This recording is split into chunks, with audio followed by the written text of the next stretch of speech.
Diriwayatkan Imam Ahmad rahimahullah dan Abu Dawud rahimahullah dengan sanadnya dari Ibnu Abbas radhiyallahu anhu.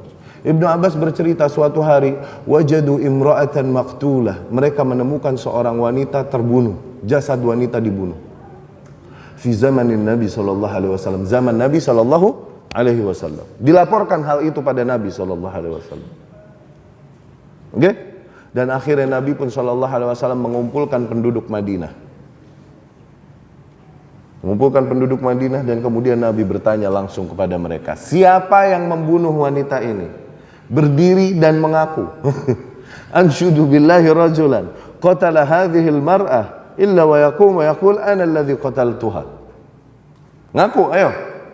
Sahabat kalau digituin sama Rasul nggak berani dia bohong. Nggak berani, karena apa? Kalau dia bohong, nggak mau ngaku, Jibril datang bawakan berita gaib. Ayo, berani bohong? Kayak Ummul Mukminin Aisyah radhiyallahu anha, ummuna Ummul Mukminin Aisyah radhiyallahu anha. Satu hari Rasul sedang bersamanya malamnya Ummul Mukminin. Malam-malam tiba-tiba Rasul sallallahu alaihi wasallam terbangun di tengah malam. Kemudian keluar rumah dan pergi. Fa asabatni minal ghirah, aku cemburu. Aku keluar rumah dan aku ikuti dari belakang diam-diam.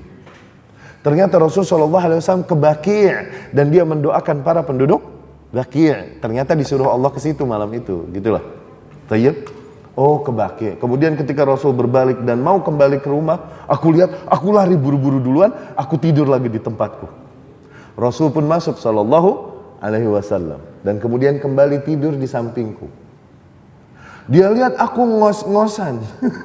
Apa ya, bahasa Jakartanya ngos-ngosan? Apa? Begitu tuh dadanya. Terengah-engah. Oke? Dia berkata, "Ma bik ya Aish? What's wrong with you ya Aisyah?" Ya salam. Ada apa denganmu wahai Aisyah? Harim. Ditanya begitu, enggak. Ya salam. Rasul pun berkata, "Akhbirini aw la yukhbirannani latiful khabir." Kabarkan enggak padaku atau nanti yang maha lembut lagi maha mengetahui yang kabarkannya padaku. Ayo, berani harap lo? Ayo. Berani enggak ngaku? Sahabat tahu hal itu, bahwasanya akhbarul ghaib, kabar-kabar gaib, ya'tihi bukrata wa asyiyah, datang kepada Rasul di siang hari dan sore hari. Nggak berani mereka bohong atau nggak ngaku kepada Rasul sallallahu alaihi wasallam. Siapa yang bunuh nih hari? Berdiri, ngaku.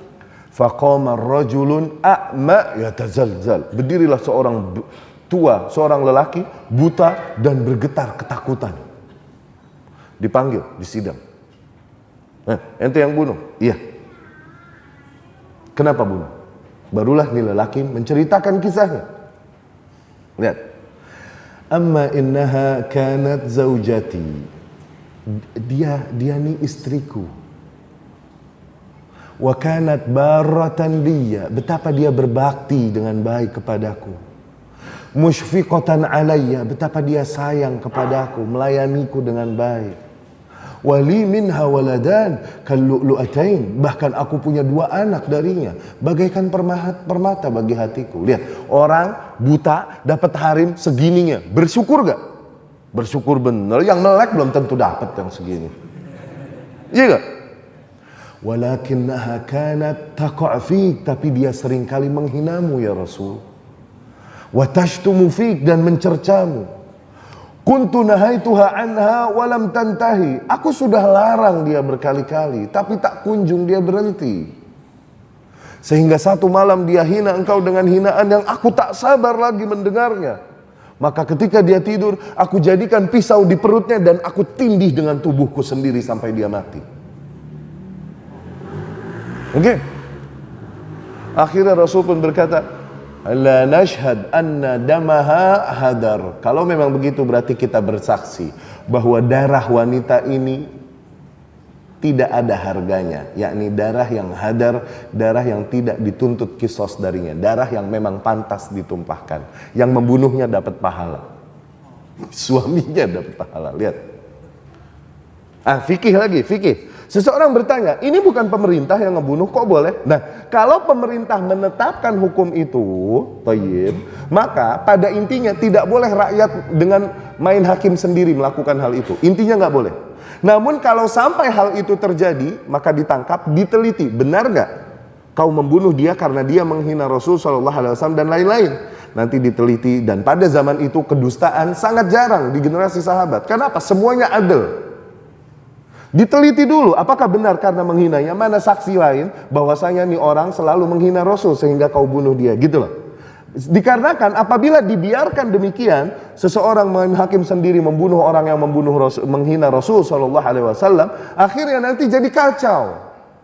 Seseorang membunuh saudaranya karena masalah warisan, tuh berantem, berebutan warisan, terus dia bilang abis dia menghina Rasul, tuh. Satu SMA tawuran, menyerang SMA yang lain, berkata SMA itu menghina Rasul. Akhirnya jadi berantakan nanti dunia kalau begitu. Maka pada intinya nggak boleh tetap, oke? Kecuali nanti kalau hal itu terjadi, maka diteliti penyebabnya. Apakah benar demikian? Ketika tidak ada bukti yang menunjukkan hal itu, maka yang menumpahkan darah itu emang harus ditumpahin lagi. Mau nggak mau, hukum harus ditegakkan. Kalau nggak berantakan umat.